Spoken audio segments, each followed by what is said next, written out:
Yeah. Let's be prayerful. Om Sahana Bhavatu Sahano Punaktu Sahaviryam Karvavahe Tejasvinavaditamastu Mavit Vishavahe. Om Shanti Shanti Shanti. 16 verse 1116. We had just looked at it briefly.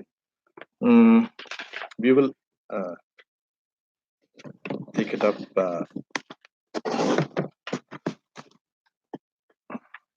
Here.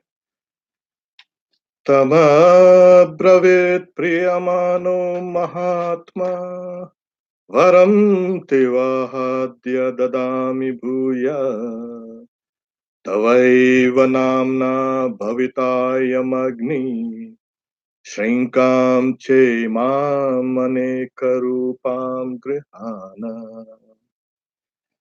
The translation is, feeling delighted, that high-souled one said to him, that is to Nachiketa, the boy, out of favor towards you, I now grant yet another boon.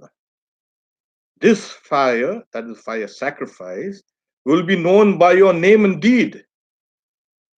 And accept this multiformed necklace as well. Yeah. What's the multiform? Yeah, we'll get down to the multiform necklace. Yeah. There are two meanings to this. We'll go to it.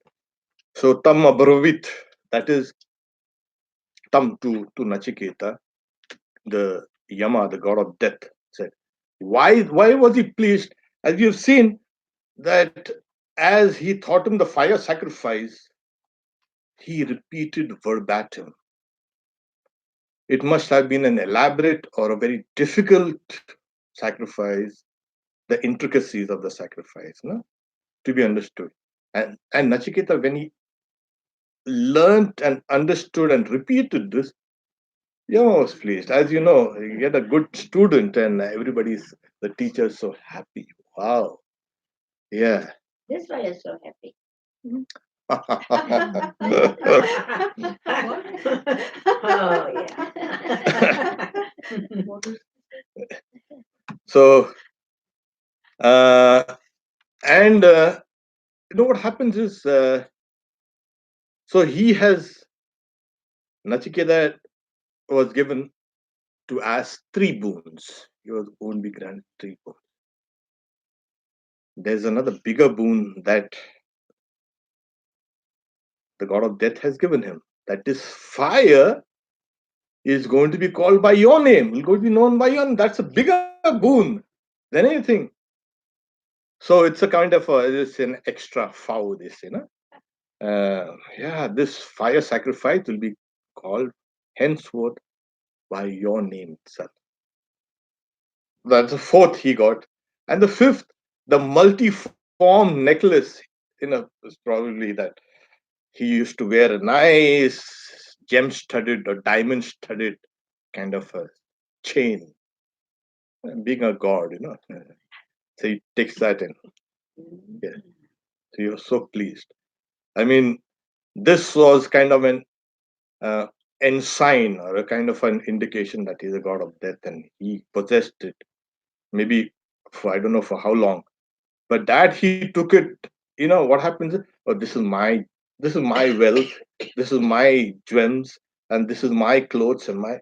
We identify ourselves with peripherals also. Yeah. So this person must have been wearing this thing for a long time, and he must have been identified with it. But then he was so happy, he takes it and gives it to him. So, feeling delighted at the young boy's intelligence and his power of memory, that high-souled one is called a Mahatma. The word is Mahatma, it's not Mahatma Gandhi. Swami Vivekananda says, him I called a Mahatma, great soul. whose heart bleeds for the poor, Yeah. or he's a duratma, he's a bad soul.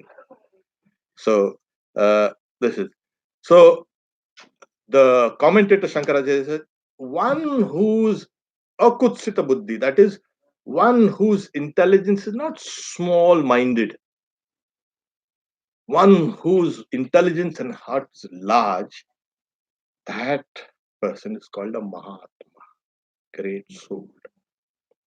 So this god of death is pleased, and and it's very difficult to make a great souled one pleased quickly.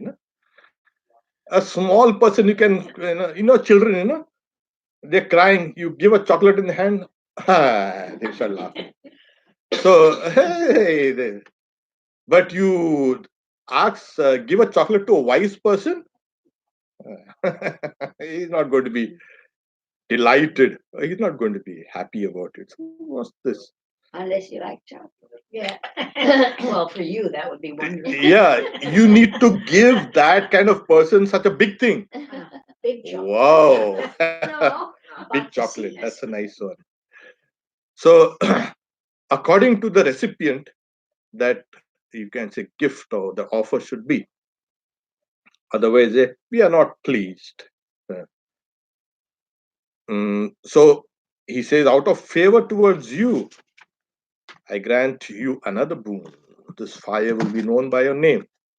Now, this fire that Nachiketa had asked for, what is this fire that takes it? It's like, suppose you say, I'm staying in LA. Here, I'll do it. I should go and like I said, if you if you say, I live in LA, okay, that's okay. But something else has to be understood. What's that? What's that? And that is, well, LA is in California, and California is in the US. So there are gradations. When you say, I live in LA, well, you made yourself clear to somebody who knows where LA is. You don't have to spell the whole thing out. You got it? So when he asked about the method of going to heaven, and Yama said, there's this fire that can heaven. Where exactly is the fire? You're going to search fire. This fire is found in the minds of enlightened person. Okay, what's enlightened? After you get enlightened, you know what? Well, you know the basis of this universe. Nachiketa indirectly was asking the basis of this universe and the highest reach of the relative universe. You got it? Yeah. So Nachiketa was indicative of, a kind of, he is a very, looks like a very smart guy. He was leading him towards higher and higher questions. What do you mean you now got it? Because there's this fire sacrifice. That's what I'm saying. But then you say it's inside you. Knowledge is that sacrifice, jnana yagna. And enlightenment, what is light? Enlighten, light. That's a kind of a fire of knowledge. So the method of going to this other world, the higher world, where is that fire found? You will find it in enlightenment. Okay. So there are two types of, you can say, meditation. One is meditation on God with forms, Saguna Brahma. And one is meditation on God without form, Nirvishesha, Nirguna Brahma. So Nachiketa's question was regarding the Saguna Brahman. That is Brahman, the relative aspect of reality. This is okay. The relative aspect of reality. We think, oh, on the 10th, I'm going to speak about reality as Divine Mother. So that is some of those thoughts will ooze through it. But the reality that we think we know is only a kind of a limited reality now. Our bodies and the senses are extremely limited. Take, for example, a dog. He might say, how come this guy can't smell a cat which is 100 yards away? Because his consciousness, the dog's consciousness is there. He's refined his sense of smell. And this human being who's taking you around doesn't, he's kind of blind to all these things. Every creature lives in a kind of a bubble of its own. And we think that this bubble is the only reality. No, there's a vast universe out there. So the highest point of this universe, as we know, is what? It's called Brahmaloka. The as you could say, how do you translate Brahmaloka? It's not a heaven. I will not say heaven. The existence as the, you can say, reality as formed with name and form. That is better. The highest, you can say, the most superfine level of existence of in this world is that highest point called Brahmaloka. Okay, this is okay. I think this is still the relative universe. Yeah, we don't. We think we know this reality and we are very happy. No, the Upanishads say. In fact, I marked the Taittiriya Upanishad says that if there's a young person who's endowed with physical strength, he's free from disease. He or she is free from diseases. He is intelligent. He or she is intelligent, well studied, well educated. That person, if that person rules the whole world, that is one unit of human happiness. Can you imagine what we are in? We don't even have that. This is Manushya Ananda. So it is a one. So a young person who's free from all diseases, he is well educated, he is intelligent, and rules this whole world. That is one unit of human happiness. You multiply it by 100. There is another level called, they say, Manushya Gandharva. They're slightly higher beings. Their happiness is 100-fold. Then you multiply it in 100 way. Deva Gandharva.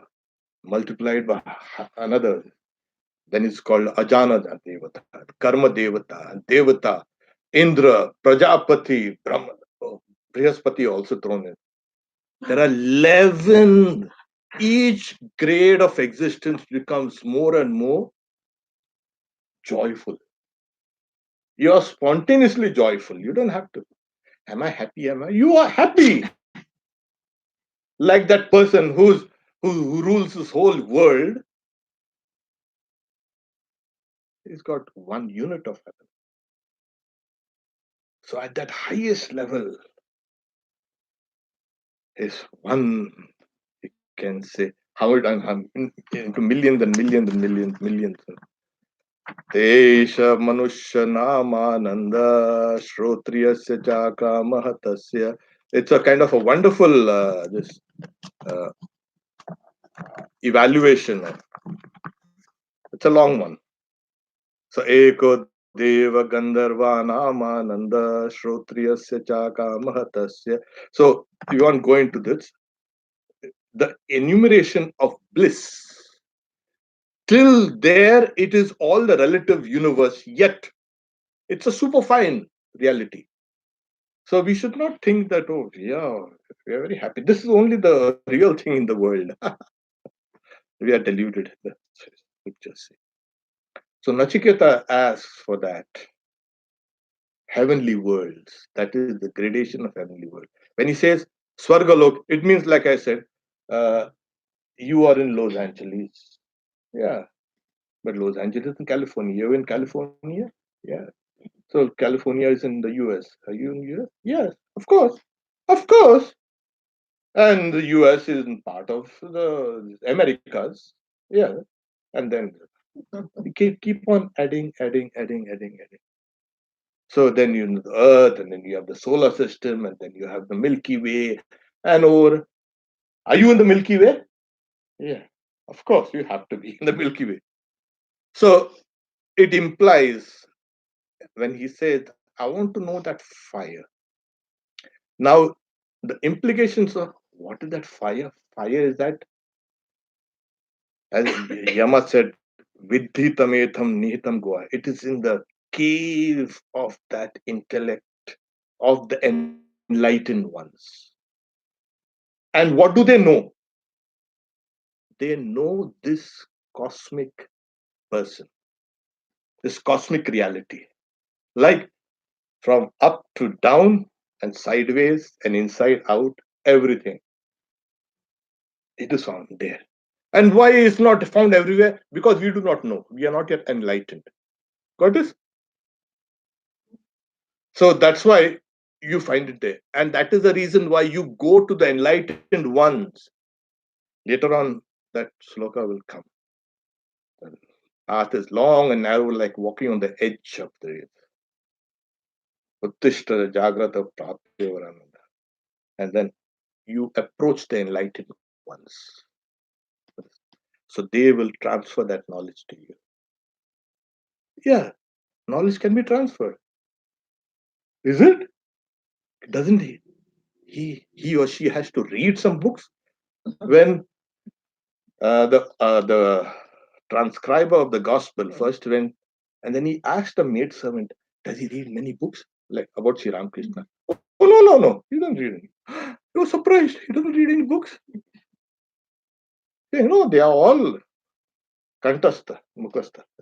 He's all got everything on his the tip of the tongue.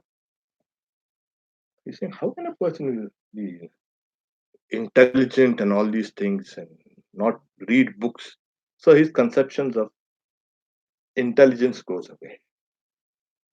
And then when Sri Ramakrishna first saw Swami Vivekananda, he saw him.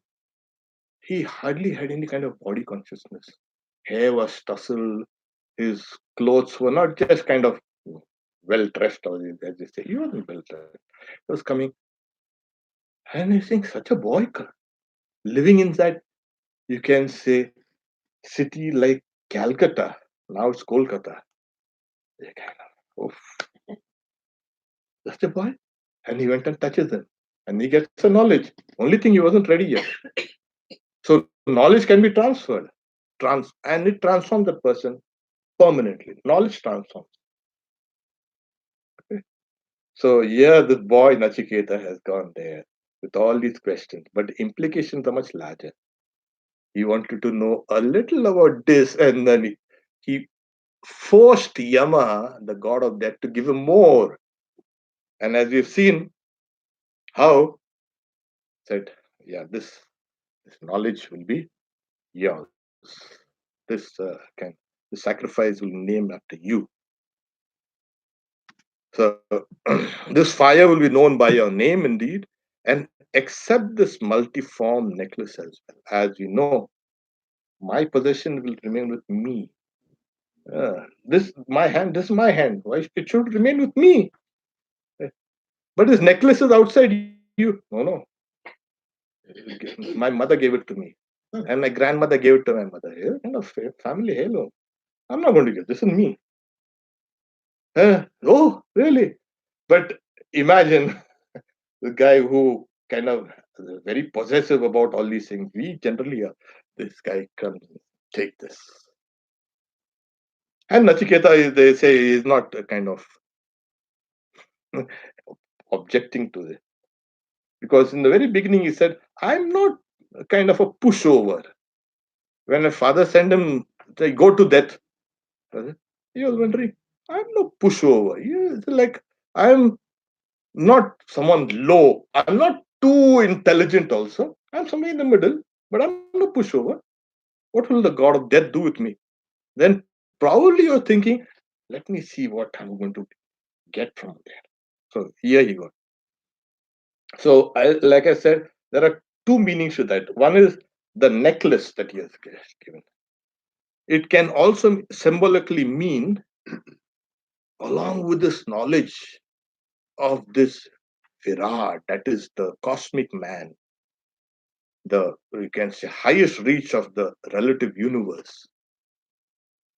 He also, Srinkam is a necklace, also means a garland of karma fruits. Now, what is it? Everything we do is it. And the other day I was talking to somebody. Like we are a faith-based organization. I said, no, Vedanta and Hinduism is not faith-based. You can believe in whatever you want to. We believe in karma. Yes, you perform your karma and you go ahead. You don't bother about what you what other people believe or what you have faith in. No, you don't bother about that. So every religion is faith-based, except Vedanta. No faith. What do you believe in then? I believe in work, karma.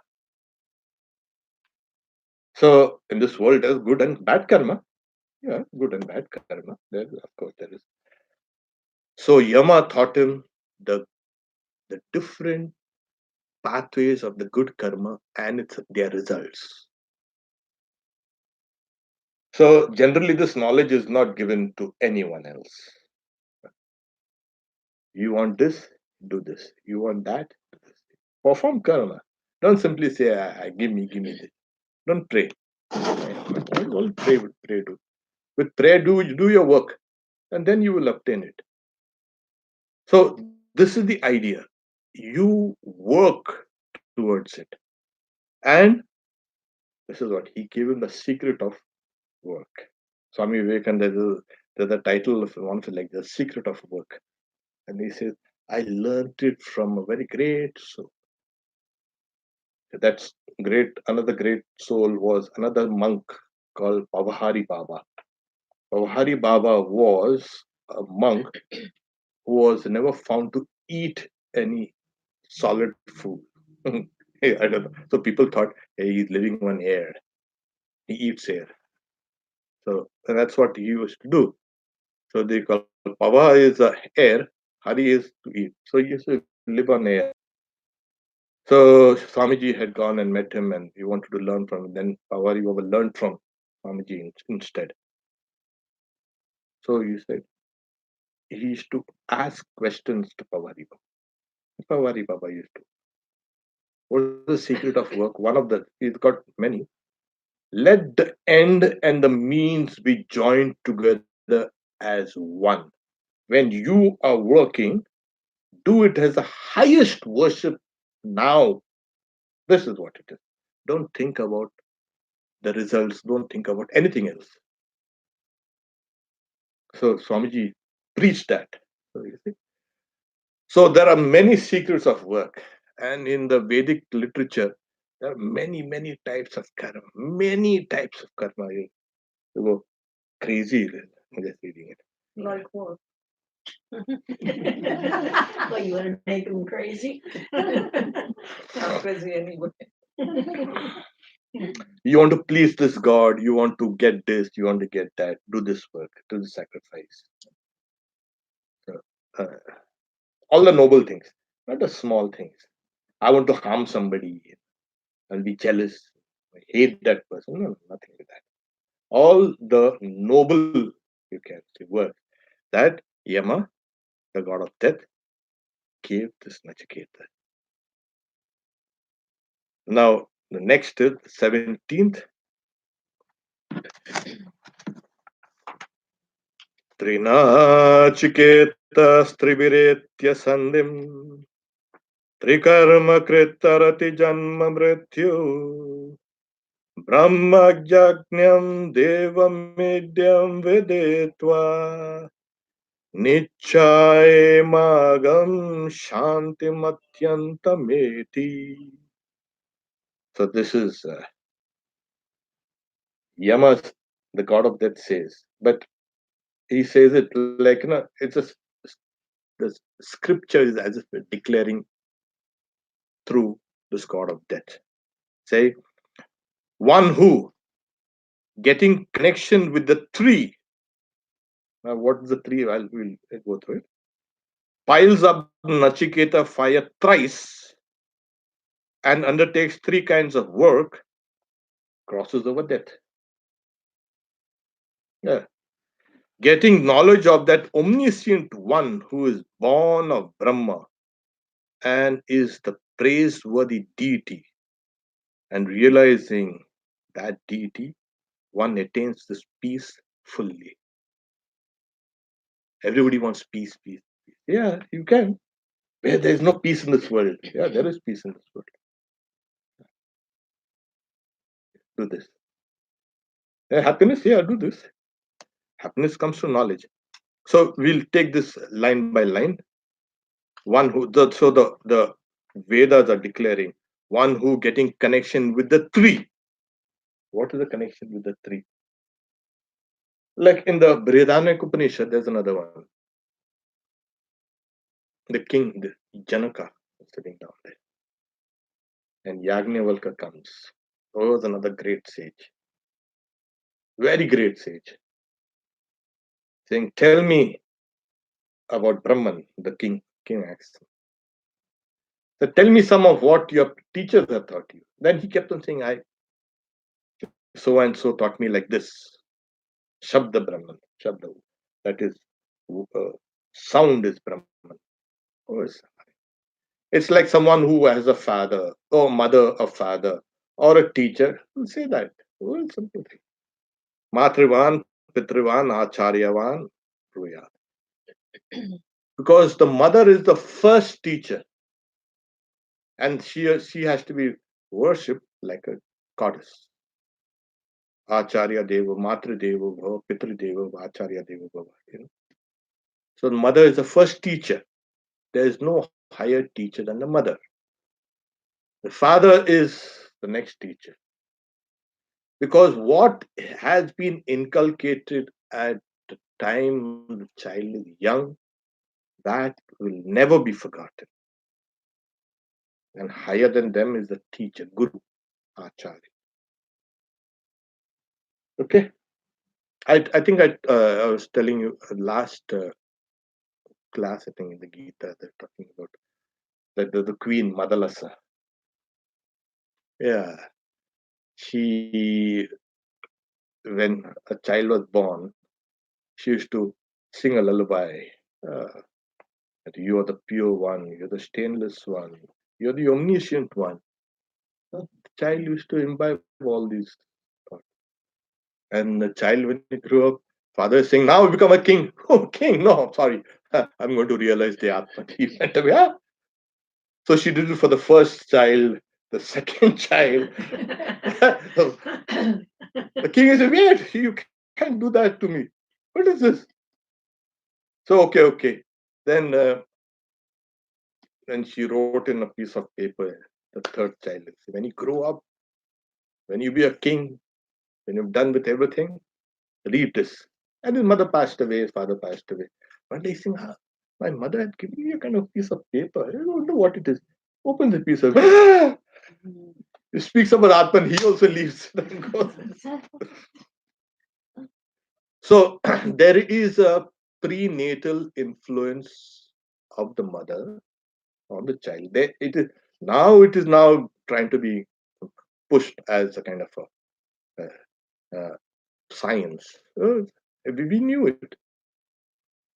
The mother has to be pure. The child will become pure. If the mother has all these crazy thoughts, the child will come out. And Swami Vivekananda is very clear. And then you're producing all these devils and you're raising the police force up. Obviously, you'll have to do that. That child is born to do evil. Yes, you have, in a way, abused a child in the womb. Yeah. So that's the reason why when the unborn child was kind of, taken care of, there were so many prayers. Swami Vivekananda says, my God, my mother fasted and prayed so much. And I was born to that prayers. And that is called an sorry, Arya, or in English, what do you say? Aryan. A person who is born noble is called an Aryan. Yes. And a person who's not born noble is an un-Aryan. So the meaning of Aryan is not a race. The people made it into a kind of a mess. There's no race. It's nobility. What's the word again? Alien? Aryan. Aryan. A-R-Y. Aryan. Oh, Aryan. Aryan. Yeah. Yeah. They've been pushing that forever. Yeah. And that's why we get so annoyed with this kind of distortion of it's noble minded. That person. It has nothing to do with gender, it has nothing to do with race, it has nothing to do with anything. So the seeds of spirituality are sown before the child is born. So that child grows up and he or she will be oriented towards that kind of thing, towards a higher life. So the getting connection with the three means these: knowledge derived from the mother, knowledge derived from the father, knowledge derived from the guru. Yeah, okay. There's a he gives the commentator. He says mm, he gives alternate. Maybe you don't like. Maybe your mother passed away, or your father wasn't there, or you had no teacher, something like that. Then he said, true, the study of the Vedas and the study of secondary literature. That is secondary in the sense of it's called Smritis, the Ramayana and the Mahabharata and all the other, you can say, mythological literature, huge mythological. That also it can be considered. And the good people, because we learn through observation, human beings. There was something called a Shishtachar. That is the behavior of the elders who are noble and what is correct. You learn from them. The child, as his child is growing up, he observes, he or she observes. This says like this, says like that. And he extracts and abstracts a kind of a behavior from observation. So that's why it was necessary for people to understand things through these, you can say, examples. They had to be examples. If the child is grown in a society where there's only quarreling and fighting and murder and riots and this and that, well, you can expect that child to be like that only. There's no hope. There may be a hope.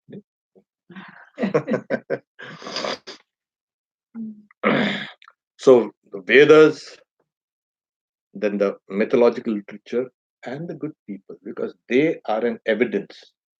Their behavior is an evidence.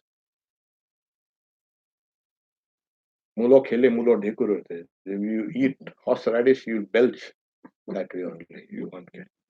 So it's like that. So what your thoughts are, that will become the words and actions. So these people were there.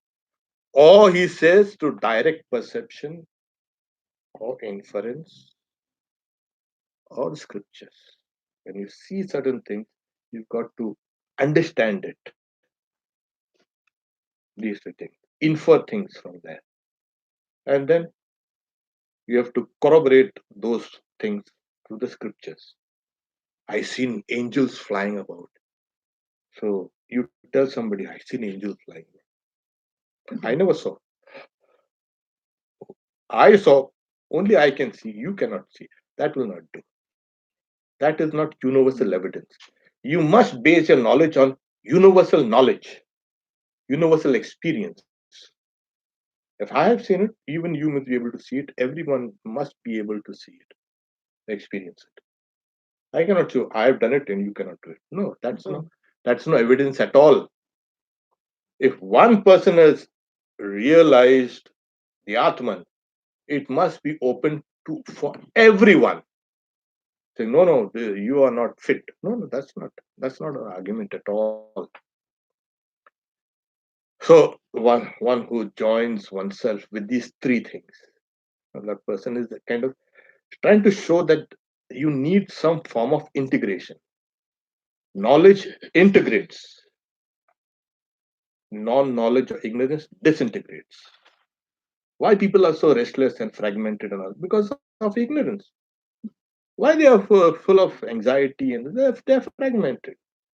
A integrated person will never suffer from all this stress and anxiety and post-traumatic stress disorder. Well, kind of they bring out such huge words, wonderful words. Oof, that. And diagnostic the manual DSM 1, 2, 3, 4 they are graduating, and the books are getting thicker and thicker. The manuals are getting thicker and thicker. Oh, obviously. So we have this kind of this person, if he is going for knowledge, Nachiketa, he has to be integrated. He cannot say, you see, I'm stressed. Can we do it tomorrow? You go ahead. You come tomorrow and don't come at all. And who piles up the Nachiketa fire thrice? One who performs the sacrifice 3 times. Now, what is a sacrifice? As we know now, like previously explained, there are 720 bricks laid down in that sacrificial altar. Each brick is one sacrifice in the sense of your morning and evening. So 365, 720. There is also, there is in other places of the Upanishad, meditate on the year as Prajapati, that all pervading God. What do you mean? How do you meditate on year and on this deity? Now you've got to juxtapose both these things together. The year is kind of 1 year of sacrifices. 720, morning, evening. So what are you doing? What happens is there are 2 things here. One is the actual fire sacrifice. Okay, that's a karma, physical karma. There is also another part of that sacrifice, which is the mental karma, upasana. Both these things join together. And the results of both this karma and upasana meditation is Brahmaloka, the world of this Brahman, relative world. It's not bad.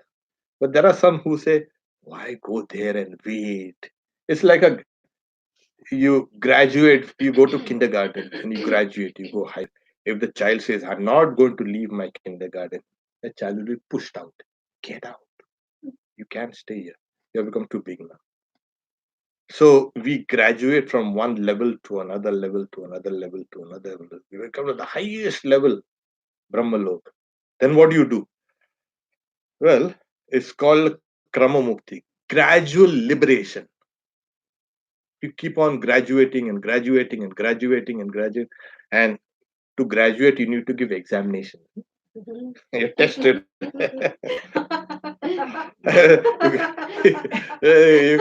And then you reach up there, and then what do?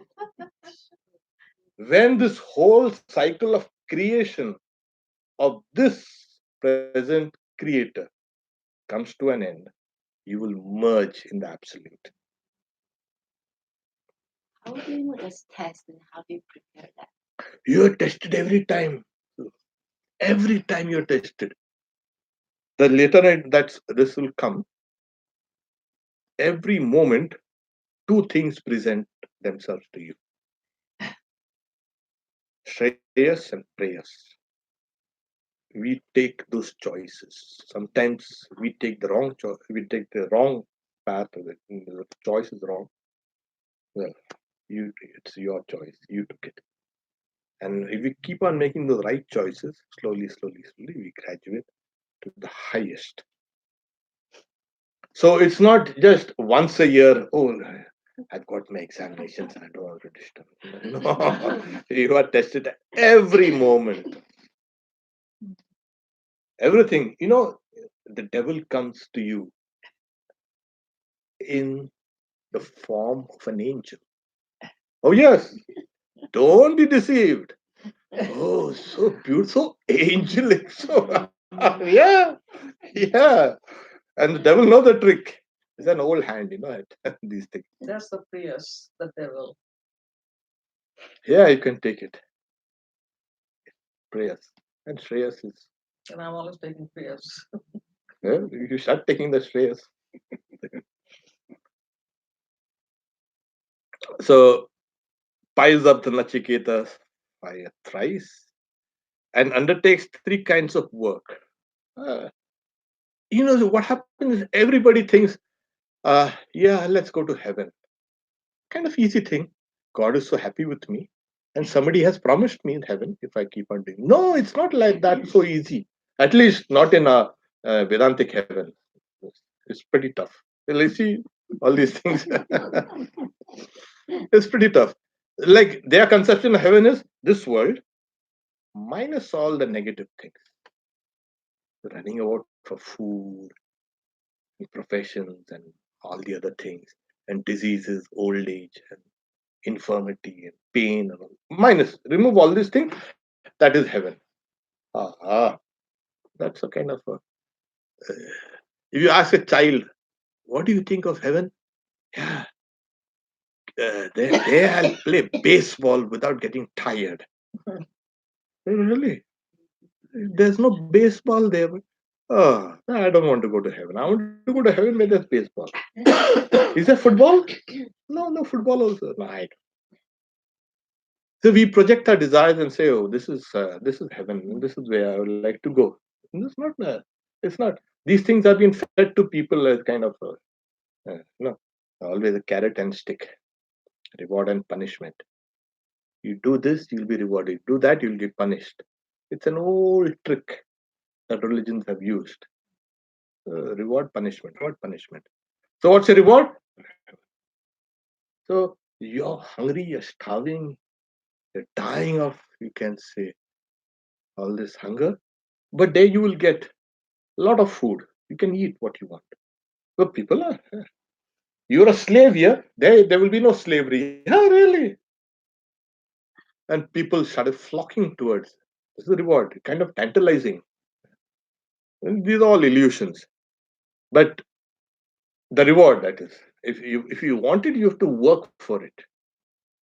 And what is this? There are three kinds of work. Three kinds of work is charity, meditation, and sacrifices. Yeah, you cannot get a ticket to heaven without these things. Charity, sacrifice. Yagna, dana, and dhyana. In the Bhagavad Gita, yagna, dana, tapa it's called. Tapa is concentration. That's correct. Tapas is to concentrate. Senses in the mind is concentrated. That's called tapas.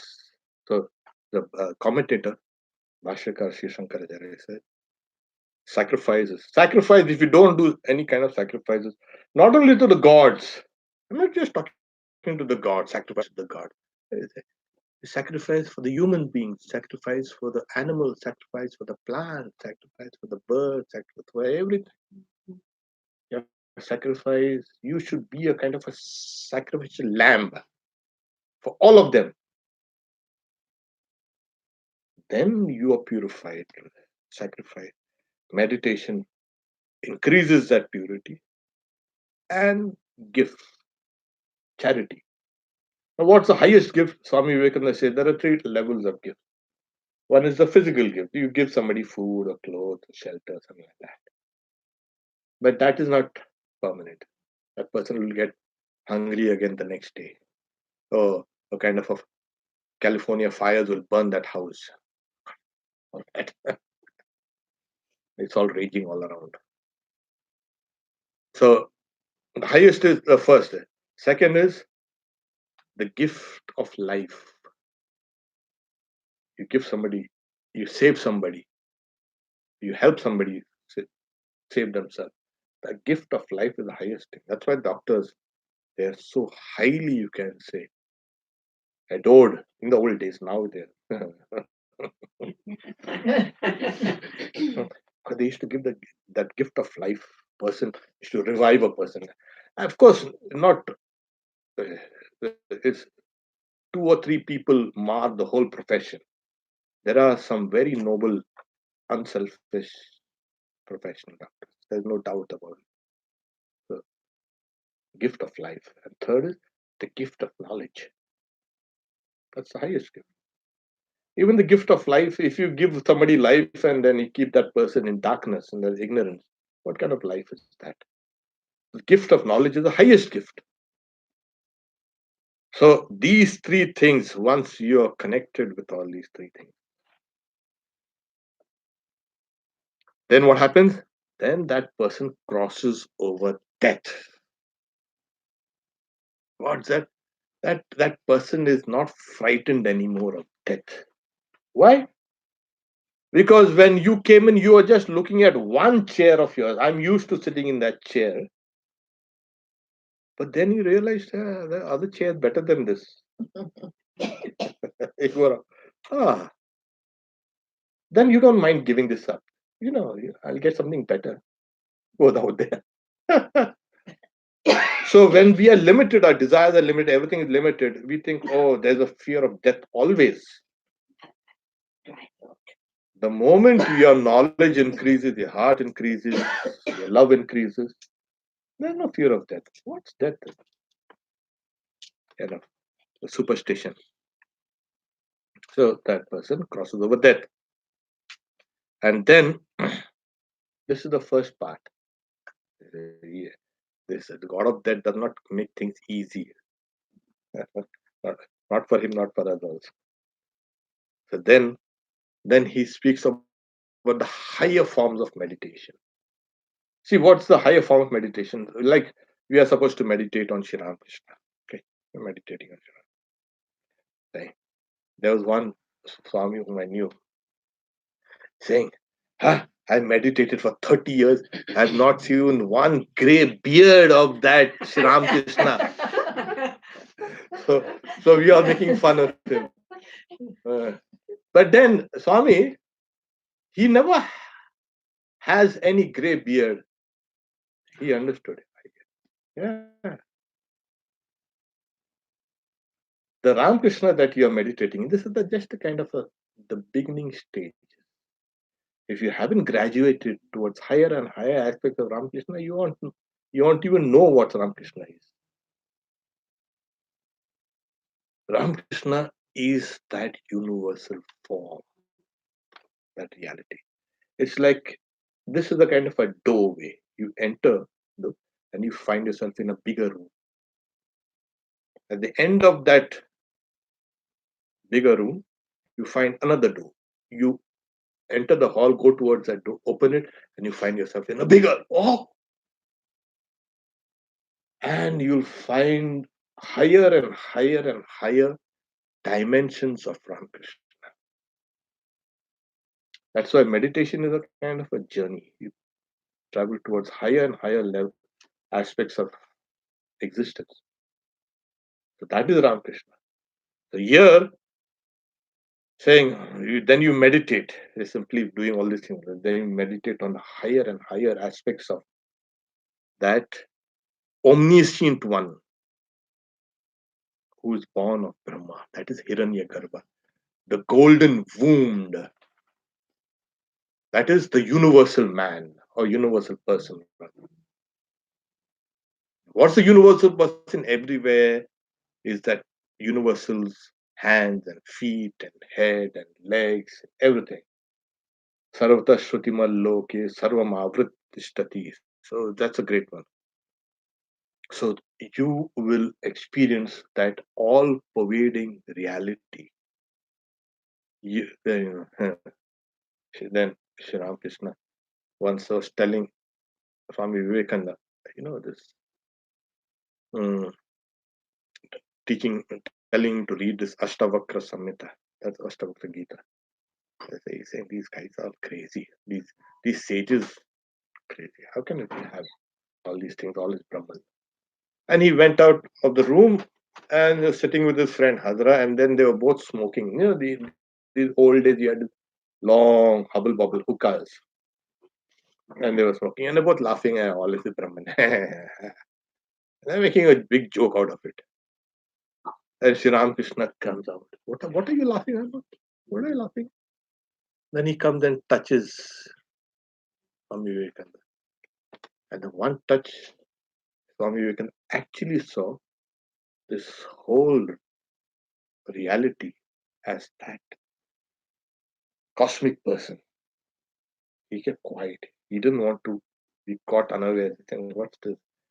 But 3 whole days he experienced that Virat, that you, that universal person. Like you are a person, a collection, and then this whole world is a collection of all persons, 7.3 or 7.8, whatever billion people.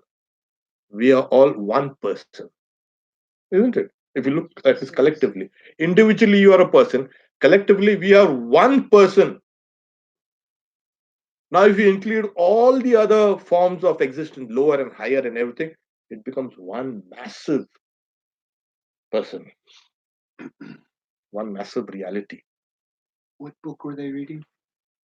Ashtavakra Samhita. There was a sage called Ashtavakra. I have 3 copies. Ah, And you say they were smoking and they were laughing?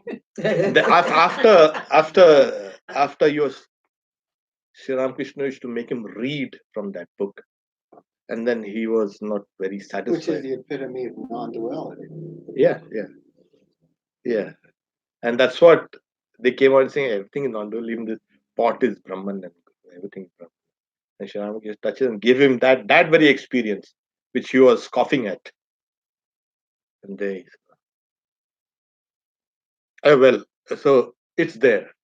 So this is the universal person. Sahasra Shirsha Purusha Sahasra. 1,000 heads, 1,000 hands, eyes. Your eyes, hands, legs, everything are part of that cosmic persons. Yeah. The moment you think yourself separate, no, sorry. The more you think yourself part of the reality, part of that cosmic person. Is there individuality? No. In the sense of, as long as you're aware of your individuality, you're aware of your ego as a separate. But your individuality is actually the universality. Your individual existence is rooted in the whole. Got it? Suppose so one person, he or she comes and say, I'm in Africa. No, you are here. You are in this country, you are here. And no, I'm in Africa. What do you call this person? Gone out of his head. Or he's intoxicated or something like that. Similarly, we are doing that. We are actually all parts of that reality, or parts of the truth. And we are saying, no, I'm real. You are not real. That is real. As long as you identify yourself with the universality, you are that. But through our ego and through our work and all, we are saying, no, I'm so and so. You don't know. That guy, 20 years ago, he scolded me. I still remember. He scolded me in front of 20 people. I still remember that. Yeah.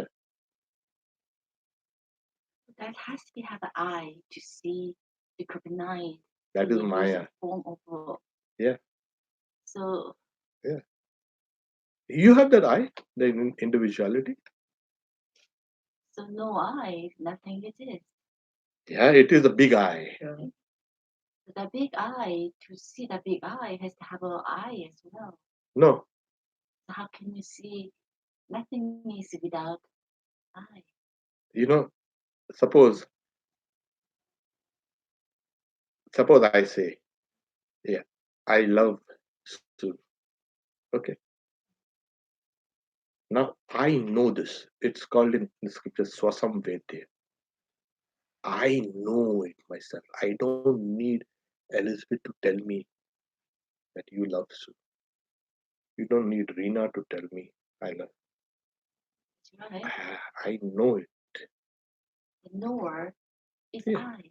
Yeah, yeah, So that that's all. I, Yeah, you say that the I is the ego. So without ego, without I, there's nothingness. So how do you know you love me? that ego is kind of transparent. I love Sue. I love everybody. I keep on loving it. If you love one person, then your individuality, your ego is compressed. If you really love, Mhm. you love everybody. And actually, we love actually everybody, but somehow we try to make ourselves narrow. Because it's But that I also love the knowledge, higher knowledge. Who's that I then? The very fact you say I, you're conscious of yourself. That I is a conscious. You're conscious of your existence. You're conscious of love, and you're conscious of happiness. So that I is not I? Is that the same I? No, it belongs to God. Actually, when you say I, actually you're calling on God. You're remembering God. Okay, the I belongs to God. That's why first arises the cosmic mind. From the cosmic mind comes out the first sense of I. And from that sense of I, the whole universe has emerged. So you take anything, even as the lowest, you can say, form of existence, say a kind of a microbe, it has a sense of individuality. You know? So how many individualities are there in this world? There's only one, Vedanta says. Got it? Yeah. So, That book you talk about epitomizes that idea, oh yes, it is. It does. non-duality. Hmm. There That's was a the extreme. chapter that was claimed that all his friends were non-duality. It made me think when they go order a pastrami, they only take one piece of bread, and they want the higher piece, right? It's a okay. There is anyway Nichaya and Viditva knowing, and Nichaya is meditating. Kind of. We'll take it up next Wednesday. We won't be meeting. We'll meet on Thursday, if it's okay. Thursday. Yeah. 10:30. Next 10:30. Thursday? Same Yeah. time, right? Yeah, same time. 10:30. When do you leave for New York? Yeah. 14th of November. Oh, the 14th. So that's why I want to Yeah. clear as much as possible with this. Next Thursday. Okay. I'll be in India. That's You'll be in 10:30, India. Oh, It's good for 10:30. you. Yes. How wonderful. 14th will not be a good day. November. Because he will be leaving.